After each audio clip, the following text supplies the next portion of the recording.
Join women passionate about agriculture and food at the upcoming Advancing Women in Agriculture Conference being held March 17th through 19th, 2024 at the Hyatt Regency in Calgary, Alberta. Re-energize and re-engage while listening to leaders in the food and agriculture industry tell their stories. You can network and make connections while learning tips and tricks that will help you meet your goals. For more information and to register, head to the link in today's show notes.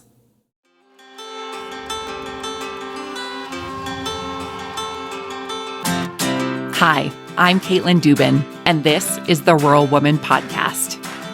I'm a first-generation farmer who married into agriculture. Born and raised in a city, I was so unfamiliar with where my food came from, but I was determined to figure it out. Through my journey into agriculture, I saw women who were strong but humble, often taking a back seat. To me, these women were leaders who deserved a seat at the table. I created the Rural Woman Podcast to share the voices of women in an industry whose stories often went untold. The rural entrepreneurs who live and breathe their work, full of grit and pride. We come here to share our stories, to be in community with each other, to be challenged and inspired, but most importantly, to be celebrated and to be heard. We may not all live, farm, ranch, or homestead the same, but we are all connected. We are rural women, and our stories are worthy of being told.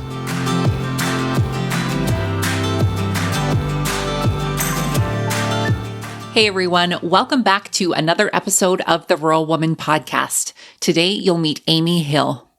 Amy was born and raised in the suburbs of Dartmouth, Nova Scotia, but spent her summer vacations on a mixed farm in Prince Edward Island, where she dreamed of one day living that lifestyle.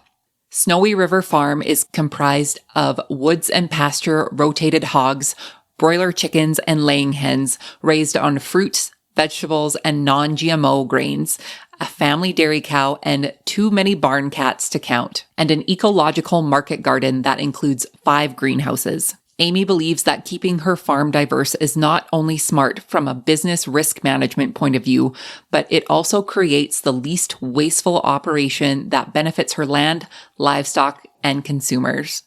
I'm very excited for you to get to meet Amy way over on the east coast of Canada and hear her story. Before we get to Amy's interview today, I have some major podcast anniversary updates for you.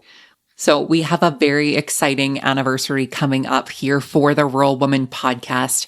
On March 22nd, we are celebrating our 5th anniversary of sharing and celebrating the incredible stories of women in agriculture on the Rural Woman Podcast. I cannot believe it. Amy's episode is episode 193. And to be honest, I wanted to try really hard to get to episode 200 by the 5th anniversary, but we're chugging along here. So I have been asking my incredible community how they wanted to celebrate the 5th anniversary of the show. And I got some really creative suggestions, which we have been mulling over, and we have come up with some decisions. So these are some things that you need to know. Next week, next Friday, March 22nd, the anniversary of the Rural Woman Podcast, we have a brand new style of show that's coming out. So be sure you hit the follow or subscribe wherever you listen to the Rural Woman Podcast so you don't miss that episode. I'm very excited for it. So a new style of show is coming out on the 22nd, available for everyone to listen. And we're going to have an anniversary party, an anniversary celebration for you folks for the Rural Woman Podcast. We're going to celebrate together. So mark this date down in your calendar. On Friday, March 29th, 2024, at 11 a.m. Central, 10 a.m. Mountain, we are going to have a party. And it's going to be a special party. I've taken your suggestions and combined them all together. You guys wanted to party together. You wanted to show up and be with one another. And you also wanted the hostess with the mostess to come back on the Rural Woman podcast and interview me. So the one and only Annabelle Morgan will be here interviewing me. So it will be the 5th anniversary edition of Ask Caitlin Anything. But the caveat, the twist here is we're going to do it live. So we are going to be recording a live podcast of Ask Caitlin Anything. So first of all, we need you to show up. Second of all, we need you to ask questions. So there is a link to register for this online event, this live online event in the show notes today, and we'll have it over in the links in our bios on Instagram. So please sign up and join us for the first ever big online live podcast that I've ever done. I've done some in person, but we're doing this online so everyone can join in and we can all celebrate together. Because to be honest, you are the reason that I'm here, and your stories and all of the incredible support that I've received over the last 5 years has helped me get to this point, has helped us get to this point. So please come join us live on March 29th. The link to register for this event is in the show notes today and in the bios over on Instagram. I cannot wait to celebrate with you. Without further ado, my friends, let's get to this week's episode with Amy.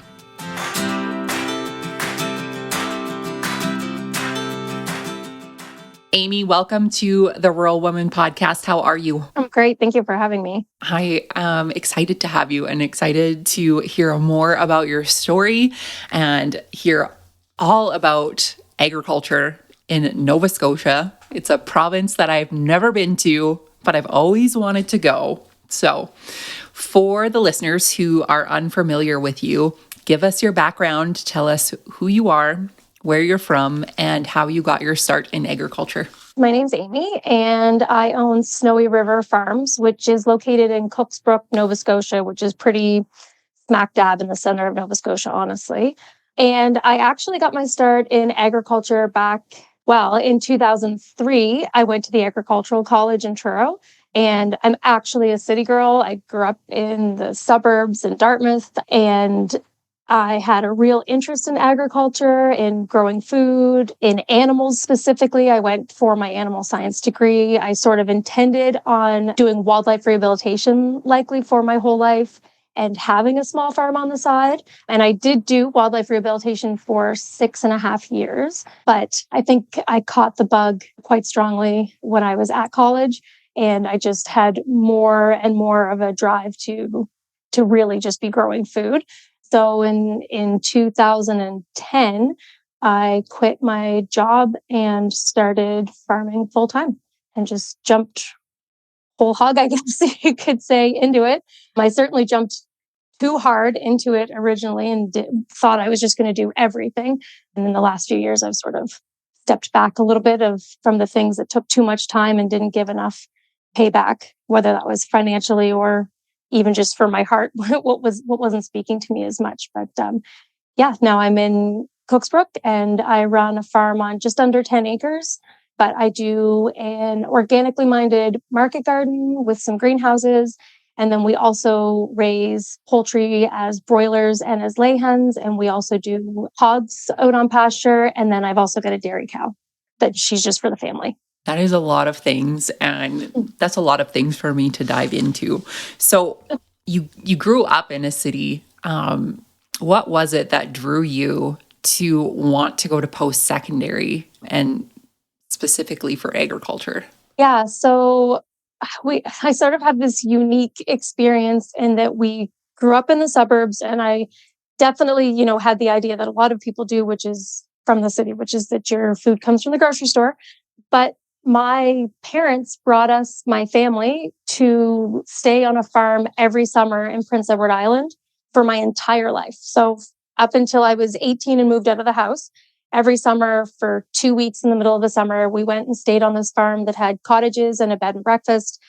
They had cattle and sheep and horses and chickens. And every morning we woke up and there was a big garden that they planted that was or the people in the cottages. And so you would go out, dig up some potatoes, grab some eggs from the coop, and my dad would fry up potatoes for us and eggs. It was incredibly romantic. It was, it was just you went for long walks in the fields, and it was beautiful. It was amazing.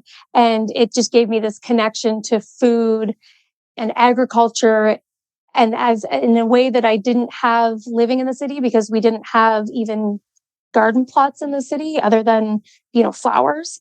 So it just showed me that, oh, I can literally wake up in the morning and get my food from like outside of my door.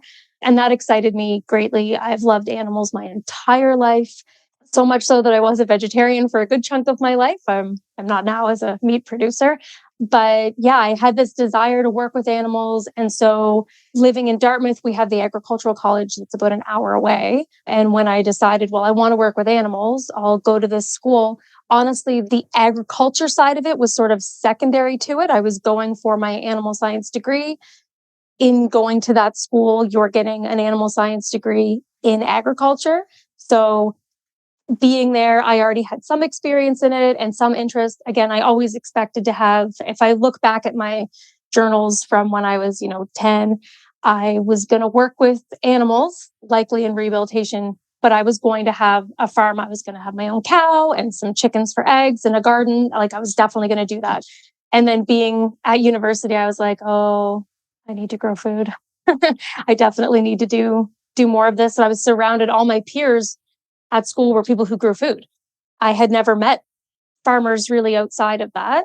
And, my best friends and my partners and all of them ended up being people who were poultry producers or dairy farmers or beef farmers and egg farmers. And it was all across the board. And it just went from there. I was like, yep, no, I have to grow food. That's awesome. It's funny that you say like it's so romantic. As soon as you're telling me about your 2 weeks in the summer, I'm thinking to myself, I want to do that. Like I want to go stay somewhere 2 weeks in the summer and do that. And then I was like, oh yeah, I do that. Like this is our life now. But like what an interest. It's like basically farm summer camp is essentially what it is, right? Did your parents have any connection to agriculture, or was this just something that they found and just you enjoyed doing as a family? My dad growing up had family members, like I think sort of further out, not maybe it was his grandparents were close to a farm. He remembers doing like a few things as a kid on like neighboring, families neighboring farms, but nobody's really a farmer in my family at all. Everyone's lawyers and pharmacists and accountants. My dad's an accountant. I'm not exactly sure how they found this farm specifically. I think it had to do with the proximity probably to a golf course, which is something that my dad had interest in. But my parents both they just liked sitting outside and reading. And so a lot of our family vacations were in places where you could just relax. And this was a very relaxing place. I think they went there when I was a baby or maybe for their honeymoon. And they were just like, yep, it's massive, long dirt road that you go in on that then just continues down past all the fields. And it was honestly beautiful to the point where when I knew that farm actually went up for sale a few years ago. And I thought very seriously, like, can we buy that? Can we buy that? And can I literally like have that again and be there? But it's not something that I was actually going to do at the time. But yeah, it still holds a part of my heart enough, even so that, I've thought long term, is there ever a chance of doing something like that? Like, should we have a cottage or something that people can stay in? Because it just, for someone who didn't have a connection to farming, to be able to go and immerse yourself in it. And there was nothing showy about it. You literally were staying on a farm that was just a working farm, and you just existed, right? It wasn't anything. They weren't doing anything that was, really big and extravagant for the people. It was just like, oh no, you're here, and by the way, go ahead and walk through the barns. And we ended up taking 3 barn cats, I think, home over the years, and they lived with us in the city. It became like our city cats. But yeah, it was just this really strong connection. My parents just loved it from the beginning, and it worked like so well for all of us that, yeah, it just made sense. That's awesome. And like you said, the connection. If you're a city person, once you feel that connection at a farm or in the mountains or wherever, having that connection is super special. So you mentioned, you in 2010, you started farming full time. Take us back to that time.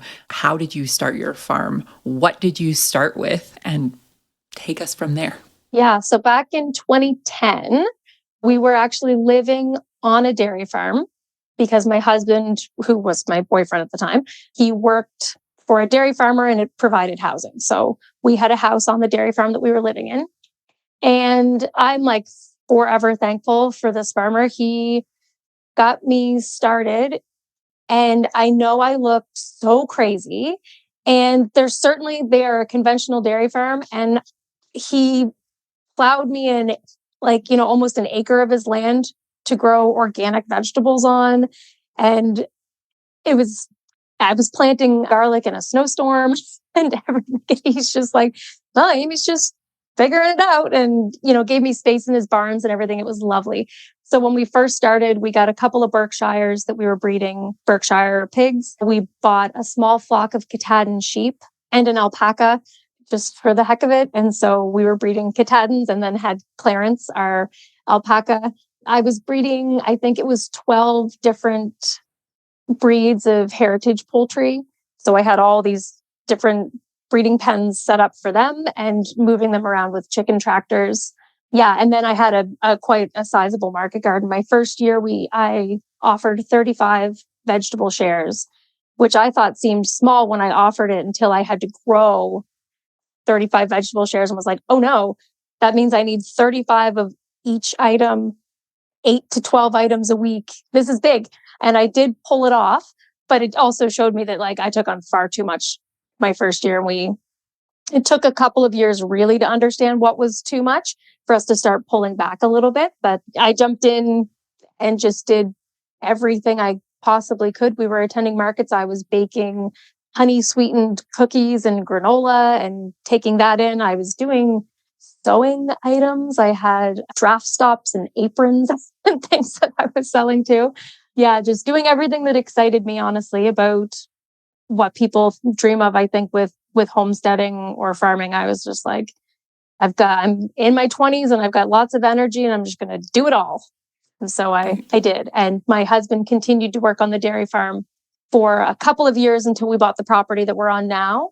And then he actually worked as a carpenter and worked up to getting his red seal while I ran the farm. So he was working off farm while I was running the farm. And so when you were on your farm, you obviously did all of these other things off of the property. And when you got your farm, did you realize at that point what was too much, or were you still going full force with everything, or by that point had you scaled back? Yeah, so around when we purchased our property in close to the end of 2012, I think I was backing up on that was the time when we were shifting out of doing markets, which we had been attending weekend, and we had 2 markets we were attending, weekend and weekday markets. And we were trying to make a shift into entirely CSA based. So just the veggie. We offered veggie boxes, egg boxes, and meat boxes. So we were trying to shift into that and then not have to do markets so much. And at that point, there were things I let go of, like some of the baking things, obviously, and a lot of the sewing things I backed off on. But I think I was pretty delusional as far as what I could handle until my daughter was born. That was at the end of 2013. And my husband had to go back to work within 6 days of her being born. And so I had just had a baby and I had her strapped to me, and I was like dragging chicken tractors and, moving my boar around and trying to load sheep onto trailers and all of that stuff. And that's sort of when we were like, okay, what's manageable here? Because I'm trying to raise a baby now on top of all of this stuff. And, with farming, we don't really, I guess there's technically a way to have mat leave, but I don't really know any female farmers who truly take any form of mat leave. And with me being the only one running the farm, that was a moment where we had to step back. So at the end of 2013 or early 2014, we stopped breeding pigs. I think we got back into it a couple times and then got out of it because it was just one of those things that we really liked it, but it didn't entirely make sense for the amount of work that it took. And it was sometime around 2014, we stopped breeding heritage poultry as well. And we just were like, no, we're going to focus on our lay flock that we have, maintain that flock. We did breed our own flock for replacement hens, but we weren't breeding and selling chicks at the same time. So yeah, it was a move between 2013 and then when my son was born in 2019.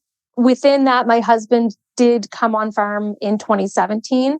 So we sort of shifted at that time to larger gardens, more broiler hens, a larger lay flock. But we got rid of the sheep in 2020 and we weren't breeding pigs anymore. We had switched over to purchasing piglets on a monthly basis, but from like a farmer who had consistent sows breeding.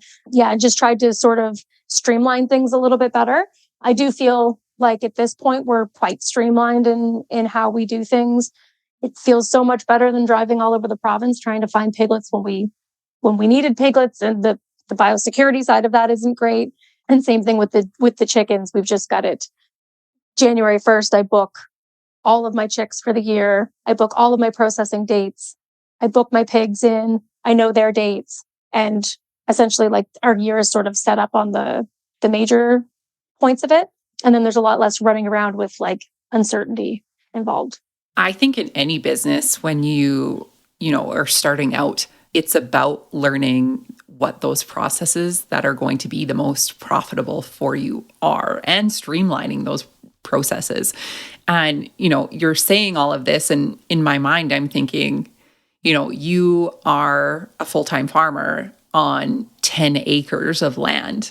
So obviously there needs to be those processes there in order to utilize the land that you have.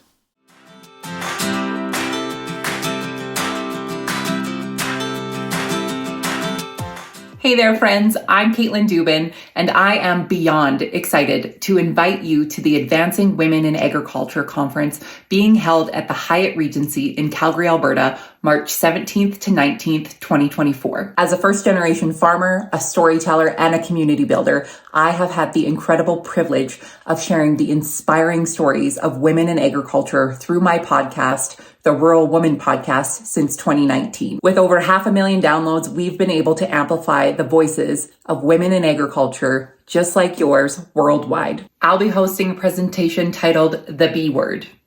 And no, it's not what you're thinking. This presentation is all about challenging conventional notions while mixing humor and wisdom and offering a fresh perspective on what success looks like. So mark your calendars, pack your bags. Let's come together at the Advancing Women in Agriculture Conference to learn, share, and grow together. I cannot wait to see you in Calgary.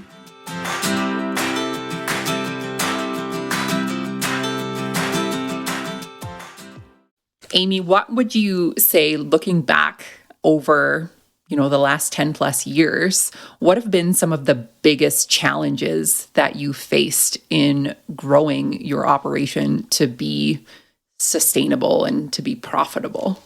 So sometimes I look at it and I think, profit, are we? No, it's with farming, it seems to be, it ebbs and flows of good years and bad years. But to get to the point where I feel quite confident in our farming style, not that I'm constantly adjusting and improving, but I feel really confident in how I'm approaching things, in our rotational system with our poultry and our hogs. In order to get there, I had to screw up a lot of times. Some of the challenges were just learning. Like it was just a challenge to learn, how do we do this and how do we predict? I like to say predict the weather. I mean, the last couple of years have been quite crazy with the weather. And I feel like I'm learning all over again. I'm like, oh, we just can't predict. But learning to have good pivots, I guess. The property that we purchased is actually it's shaped like an A. So it goes straight uphill and then it goes straight downhill again. And that's lovely for if you get too much rain in that nothing ever floods because it just flows right off the property. But it's heavy clay. And when you're dealing with livestock, then you're dealing with potentially open ground in areas. So that increases your erosion. And so it's been a really big challenge for us trying to figure out how do we keep grass on the soil when we have livestock, especially when we have things like hogs that love to remove the grass from the soil. And so that's when we put in our rotational system and making sure that everybody's constantly moving so that they can't be digging up the land too much. And I think just some of it feels like we've been hit with, hurricanes and droughts and floods and all of these things that have been really big, but just the biggest challenges have been the fact that you never really know what you're going to get. You can plan your season out as best as you can hope for. And then you're going to get hit with weather you're not expecting, and you have to learn how to pivot through that. So, I'm a planner. I just love to have things sort of figured out ahead of time. And I've certainly had to let go of that control. And so I've had to be able to say, okay, well, I know when my birds are coming. I know when my birds are leaving. Same thing with my pigs.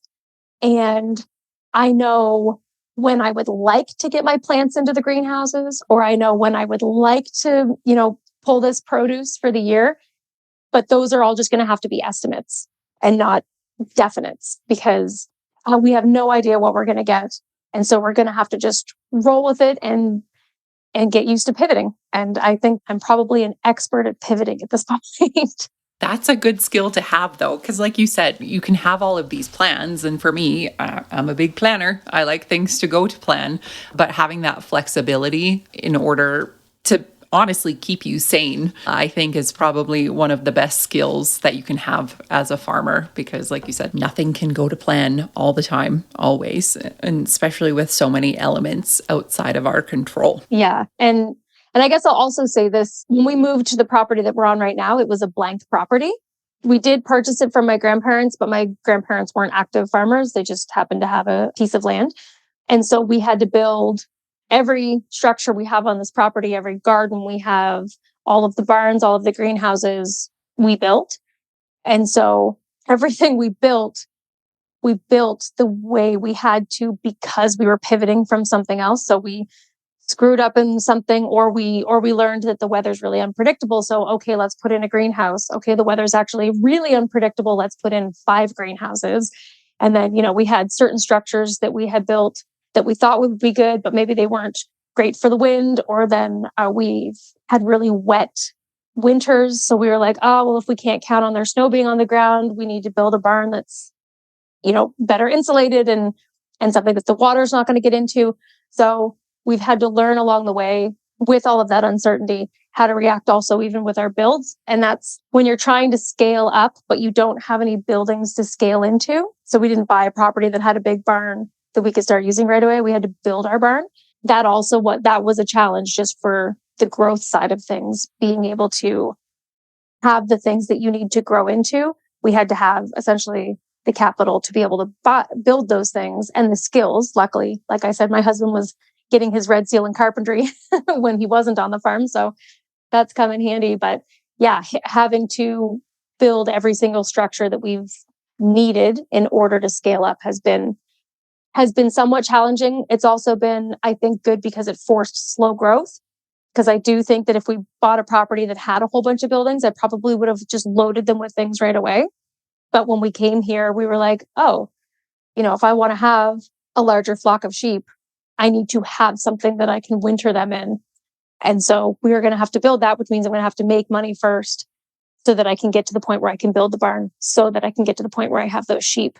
And in the process of doing that, we also learned, oh, maybe I don't actually want to have that many sheep. So, maybe I don't have to build that. Or it made it happen slower. So I maybe didn't make, I'm not going to say I didn't make as many mistakes. I know I made a lot of mistakes, but that's the hope, is that if it forced you to go slower, if it forced you to go essentially based on cash flow, then you do grow slower, and it does give you the ability to sort of look around as you're going and figure out what's working and what's not working. Well, and like you said, the slow growth, it was probably a benefit at the end of it, right? Because I know for me, myself personally, I I can get excited about something and want to go all in and then realize afterwards that maybe that was too much, too fast, too soon, right? And that's when, some of our biggest mistakes happen. But like you said, we learn from those mistakes, hopefully, and moving forward, we know what to do differently. So, Amy, how, in terms of marketing your product and the growth of that, what have you been doing that's been successful to market your products to your community? Yeah. I remember when we first started and we printed off a whole bunch of flyers, and I walked around places in Halifax and put up all these flyers. And now when I think about it, I think it's so silly because social media is such a huge part of everyone's life that a lot of our marketing has just moved to social media. I can post on Instagram or Facebook, about our egg shares or our chicken shares or things like that. And they tend to just get sold very quickly because it's just word of mouth, but on Instagram, which travels much faster than, the old way that we had word of mouth. Yeah. So the vast majority of how I'm essentially getting my product out is through either Facebook or Instagram.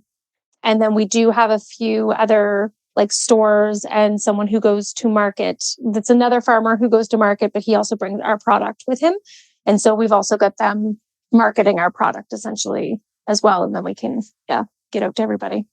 So when we're talking about, the slower growth maybe of the farm and the type of practices that you do, so the rotational grazing and the organic minded produce, how do you as a farmer strike the balance between profitability of your products and creating or producing a product that is attainable to your community? I think that's something that I'm just constantly working on. I know before COVID, we were so my husband came on the farm in 2017. I had grown it large enough that I essentially looked at him and said, if you don't come on, I'm going to have to cut some things out because I'm above capacity. So he came on, and the farm was paying for the both of us to be home full time and even have a couple of people hired on with us. And that was great. And we really did feel like we were within a price range that we certainly weren't accessing everyone that we would like to access, because I believe that everybody should have access to good food. And I truly believe everyone should have access to whichever scale they want to purchase from. So if you want to buy organic food and you are low income, I feel like you have the right to buy organic food. And essentially the way it is right now, because a lot of organic food, a lot of small farms, it's more expensive for me to grow my chicken than it is for a conventional farmer to grow their chicken. That's just, economy of scale. It's just how it works. And so we feel that, and we don't feel good when we can't really allow everybody to access our food. But back in 2017 to 2020, 2021, we were feeling like we were probably middle of the road, and we were somewhere that a good chunk of people could access. But honestly, since 2021, expenses have been going up like crazy.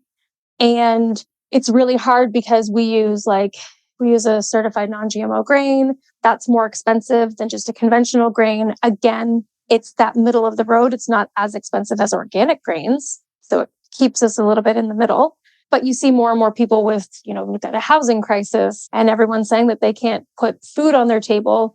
And I don't know a single farmer who doesn't want to get their food on everyone's table if they could. Farmers they just want to grow food. And even in the years where you have the most challenges and you end the year just wanting to throw everything in, you still get out of Christmas and think, all right, what crops am I going to grow? The love of growing food for your community is huge. And I have a huge passion for growing food for my community.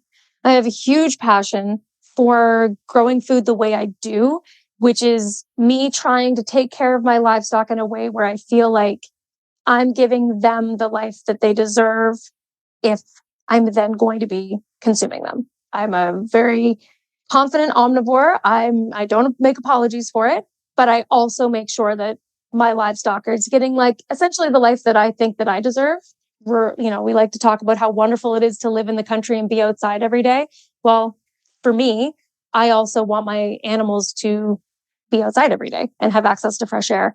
So we have that. And then I also still want to protect the soil and my land because I have a great passion for making sure that that is better when I leave this earth than how I came to it. So I don't quite know at this point if I am doing a great job of balancing all three of those. And honestly, I guess it would be trying to balance all four because I have to exist in there at some point and pay myself appropriately. It's certainly a big discussion that I'm having right now with other farmers, with my customers, with anybody I can pretty much. How do we make sure that farmers are paying themselves properly or taking care of themselves so that they can also take care of their employees? And then on top of that, so that they can still take care of their land, their livestock, the produce, how do we have a system that essentially takes care of all of those things? Because we don't have food if we don't have healthy land, and we don't have customers if we don't have food. So trying to balance it all out, but we don't have food if we don't have farmers growing them. Exactly.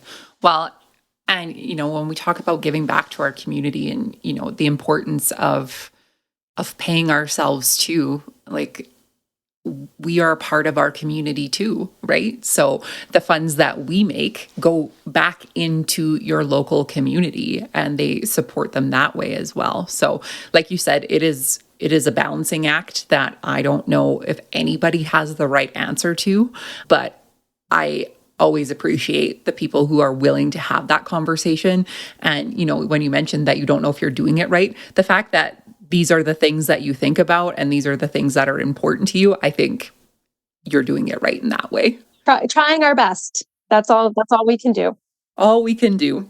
So, as a first generation female farmer, can you share the perspective that you've had, as the only farmer on the farm for quite some time? Your husband did come back for a time, but it's pretty incredible that you have been able to essentially grow your farm to where it is today, for a majority of it being the sole farmer. So give us your perspective on what that's looked like for you. I think in the beginning, I felt like things were stacked against me in the beginning. I definitely felt like I was entering into a bit of a man's world.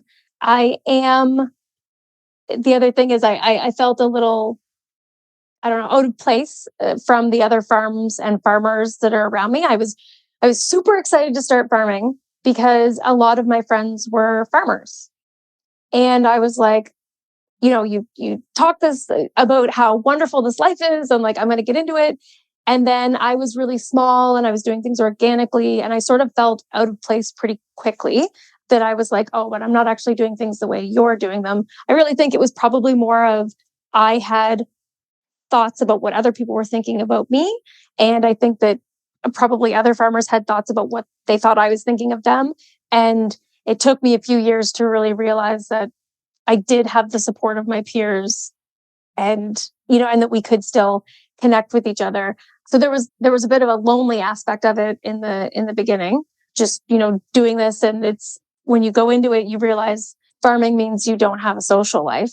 So you also don't really have those peers even to connect to as much and try to pull information from.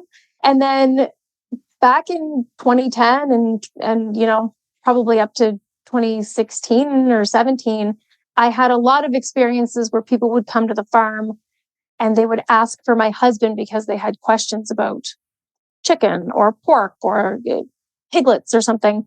And I had to consistently be like, no, I'm the farmer. You talk to me. And it was a big shock. Or I'd go to my feed store and I would literally load 40 bags of feed on the truck by myself.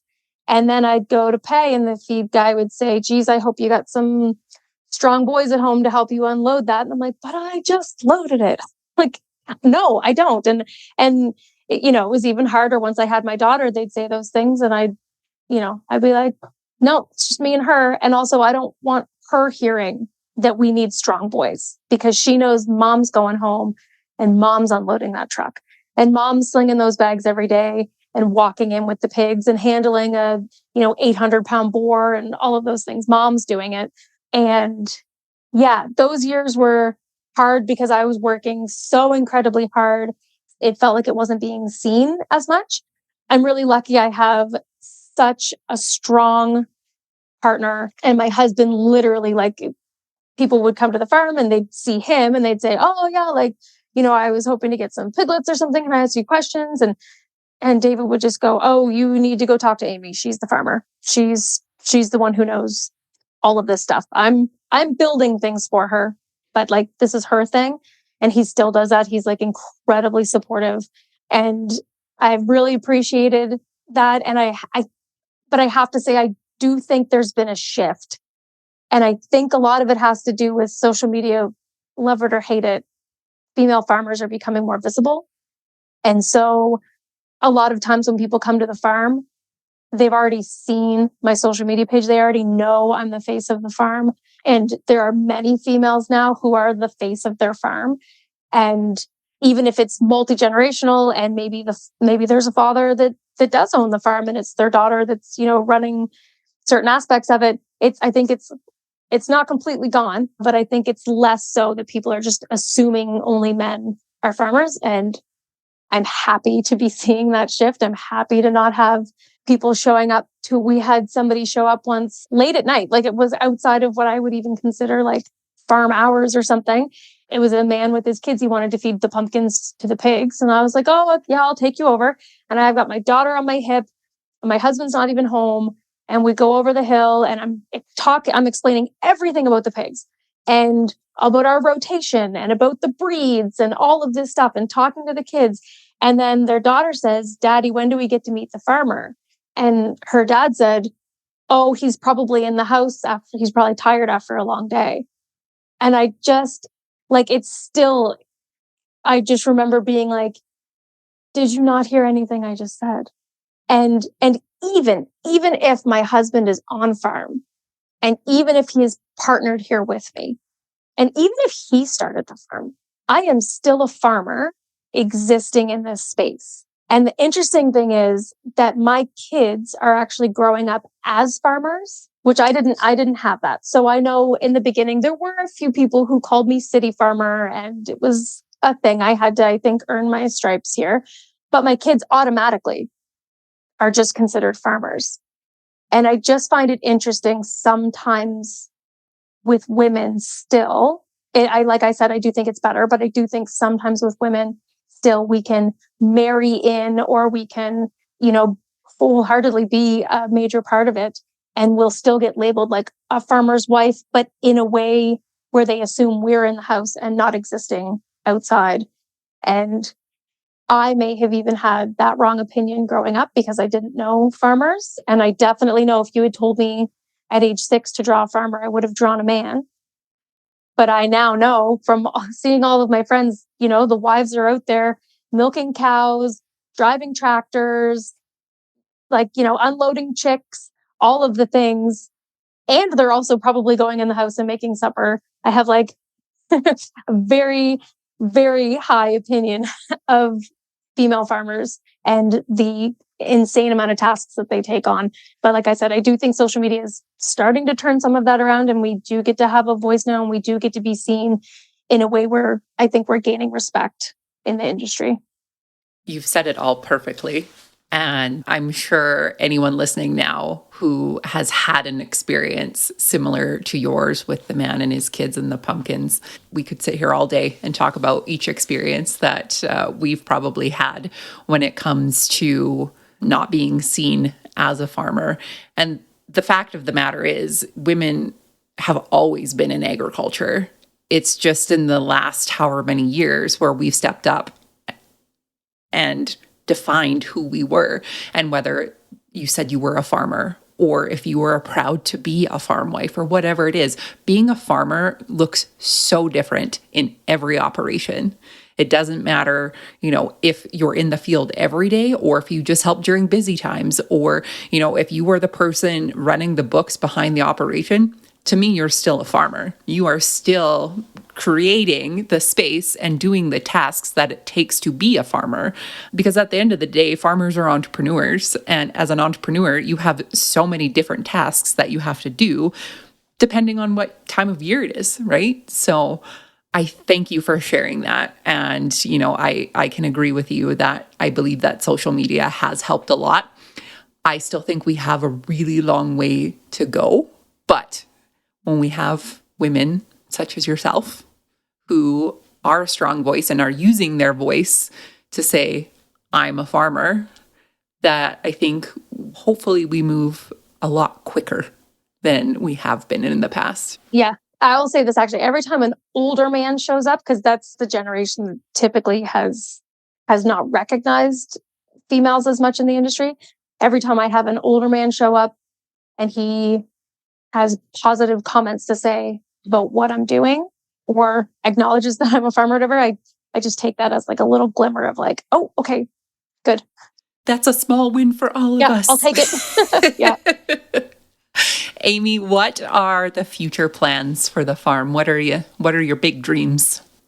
Big dreams always include at some point maybe figuring out how to have a farm stay here and just let people in more than they have right now if they follow me on social media. So I try to share as much as I possibly can on social media. I definitely try to not be too romantic, not give people the wrong idea. So I do every Friday I do a what's good, what's shit on the farm. And so I talk about what's going great and what's not going great, just to let people see that balance of how things are going. And so I hope to educate more. I hope to grow even more food. I'm constantly learning. So I'm always hoping to just do like better at how I grow food. And yeah, my hope is we've got our first dairy cow. She's due in the next couple of weeks. So I see cheese and butter in my future and sharing a lot more of that process. But yeah, it'd be wonderful if we could work ourselves to a place where my husband's back on farm again, but we're not holding ourselves to that idea because we also sort of have a little bit more freedom if he is off farm and I have an employee. It just gives us a little bit of a balance where we do get to get away. And I think when you've worked for so many years and you've like never taken a day off, and then all of a sudden you get a weekend to go camping and you're like, can I do this again? Actually, I do love my life and I do love what we've built here. And my gosh, if you're going to be a farmer, you have to love whatever you're creating because you're going to be here more than any other place and more than anybody else would experience, even their own home. So you have to love it wholeheartedly. And I honestly do. I've created a space that just makes me feel so good. But I also want to get away on weekends and not worry about what's at home. So future is share more, educate more if possible, including if that includes a farm stay or just hosting more. We're opening up like workshops and bringing people on and just showing them how to grow food, teaching people how to grow food on a small scale, because I don't think people realize how much they can produce, honestly, on very tiny pieces, whether it's 10 acres or even just like, a city backyard and having a good garden and trying to figure out that work-life balance where we can spend time with our kids doing other things other than farming, which they also love, but they also really like if we can get away for a weekend. So yeah, trying to figure that balance out.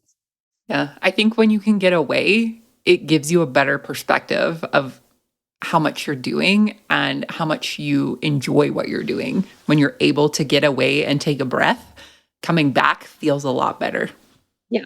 Amy, my last question for you is what's the most rewarding part about being a rural woman for you?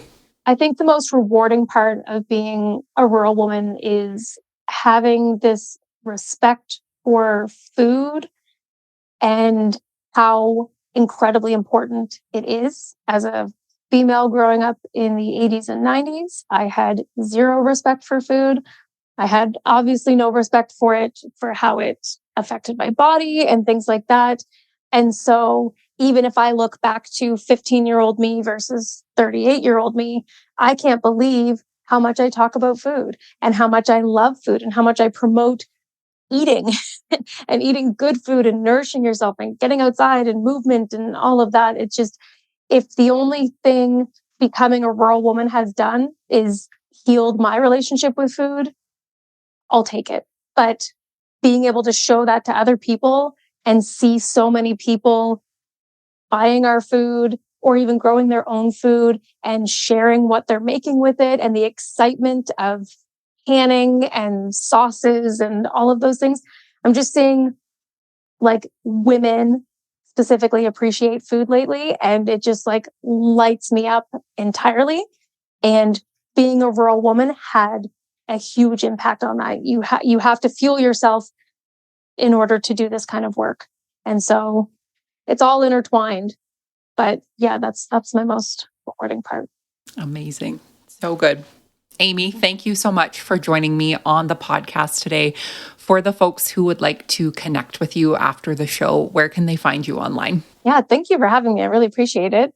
Our farm is Snowy River Farms, and we are Snowy River Farms on Instagram and on Facebook, and that's the best place to find us. Perfect. I will link all of those in the show notes, and people can find you and connect with you. Perfect. Thank you. Thank you.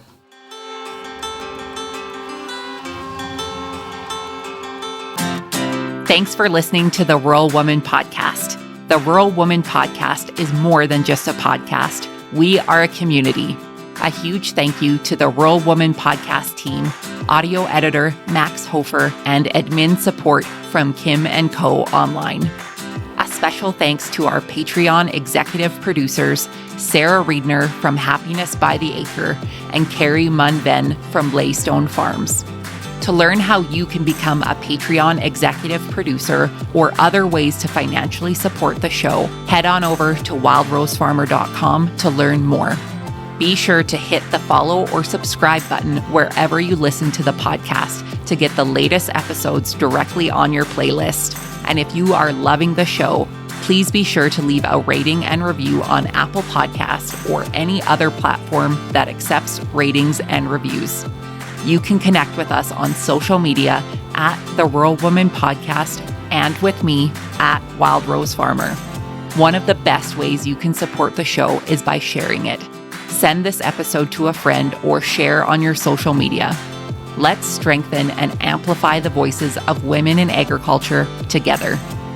Until next time, my friend, keep sharing your story.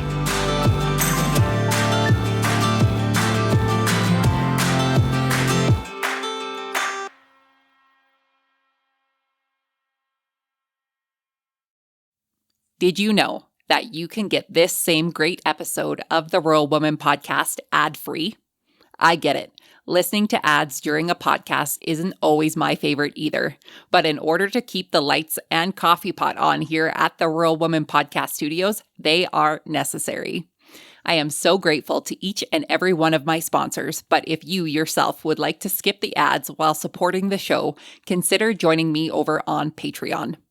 Patrons of the Rural Woman Podcast get ad-free episodes starting at Tier 5 on their podcast player of choice each week, plus some other great benefits. Find out more by heading to the link in today's show notes to learn how you can become a patron through Patreon.